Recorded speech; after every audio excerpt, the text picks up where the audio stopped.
dedicated electrician and a dedicated mechanic, and then 10 operators. Wow. So, but this entire plant, everything can be run with 2 people.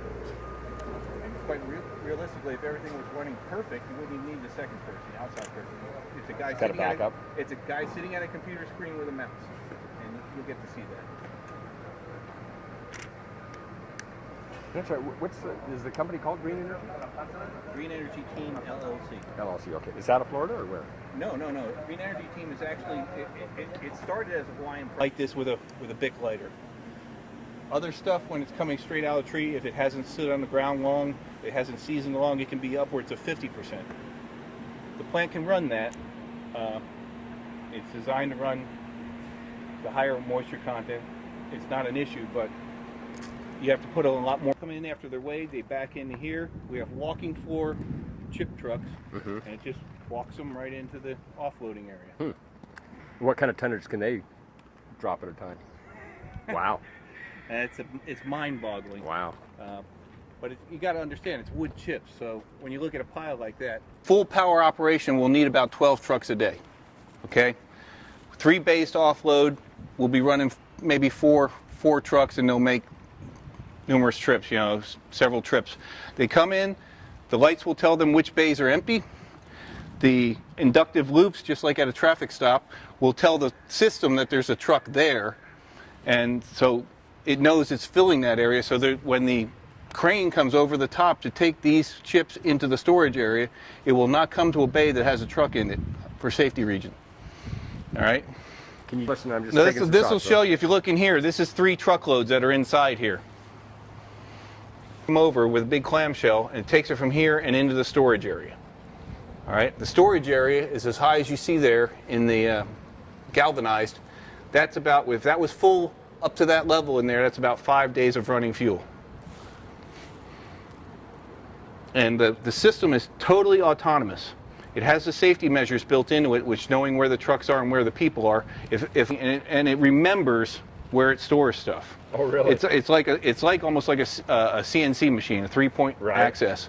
So if it takes a shovel full from here and puts it in, my phone's almost dead. I was on a 2-hour conference call today. Geez. That's the story of my content in the chips. Okay, say that again, Randy. These here, this would be bone dry. About 25, 27% moisture. This would be our normal stock, which is going to be about 45 to 50% moisture. Okay? Okay, good. Like I said, it knows where it puts it, so it can grab from there. So first in, first out, and then it takes it over the second wall here and feeds it into a hopper for the plant. Okay. The one crane, on that side. Yeah, is its own computerized system, its own what we create, completely autonomous by itself. It informs the control room what it's doing, but it operates independently. And any one of these with this emergency hopper and with the bucket indefinitely until we get the crane fixed. How many stories is that? It's 6, but it's really 7 because the Germans refer to the bottom floor as floor 0. Oh, okay.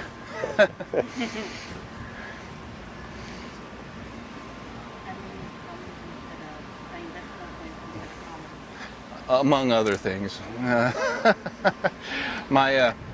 I've learned to speak a lot of German by osmosis, just by being immersed in it. Phenomenal. And this plant is so over-designed compared to other stuff I've dealt with. Virgin wood plants like this, they've built a dozen or so, but they also build waste wood plants, they build garbage burners, backup. As the belts feed into the plant, there's actually a hydraulic system that will direct it to one side of the boiler or the other to evenly feed it, even though it's only coming in on one belt. If we lose one belt, we can operate on one alone. If we lose the crane, we can operate on the emergency feed. If we lose emergency feed, we can running. What do you think?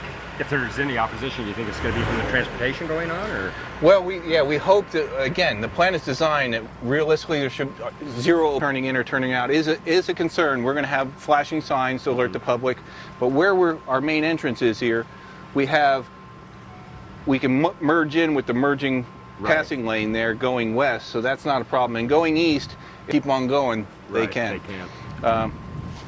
And how many truckloads a day do you figure? Like I said, it would be 12 to 15. Okay. And the reason more than 12 is we have to kind of,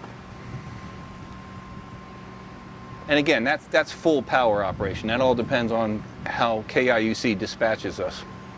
And our minimum is 4.2. What that does, you see the transformers at the top? Uh-huh. It boosts the normal voltage up over 6,000 volts, and it's got metal plates running down as the flue gas goes through it.